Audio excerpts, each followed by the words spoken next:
la guerre civile qui sévit au centre entre chasseurs et peuls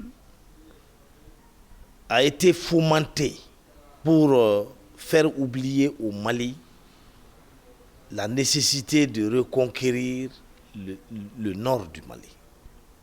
C'est pour nous faire oublier l'essentiel. C'est une diversion d'ordre militaire et stratégique.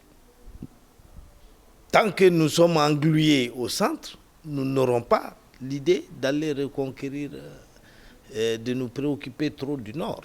Et c'est un fait qu'aujourd'hui, on ne parle même plus du nord. On ne parle que des atrocités qui se passent au centre. Maintenant, le centre, de Ségou à Mopti, tous les jours, c'est des carnages.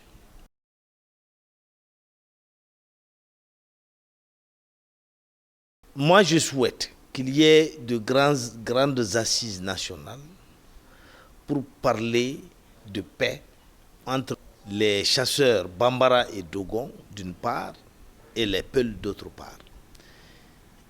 Et de par mes propres sources, je sais que le conflit a été alimenté, instrumentalisé, de manière que tous les peuples soient perçus comme des terroristes, alors qu'il n'en est rien.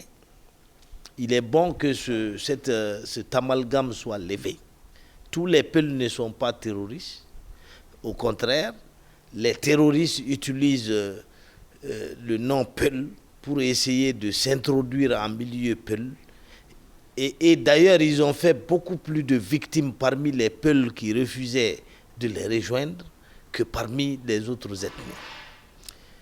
Il est bon aussi que l'État et l'armée se montrent d'une grande impartialité entre les ethnies et qu'ils ne tombent pas dans cet amalgame qui consiste à considérer les Peuls, tous les Peuls, comme des terroristes.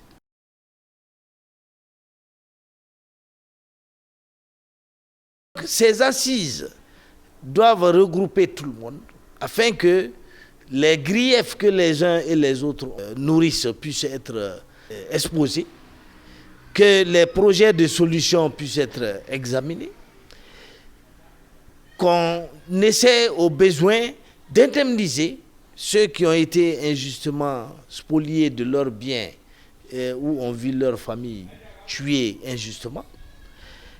Et il faut aussi peut-être ouvrir, comme le Premier ministre l'a annoncé, le processus de DDR à tous ces combattants, chasseurs, peuls et autres qui se retrouveraient désœuvrés s'ils étaient privés de leurs armes.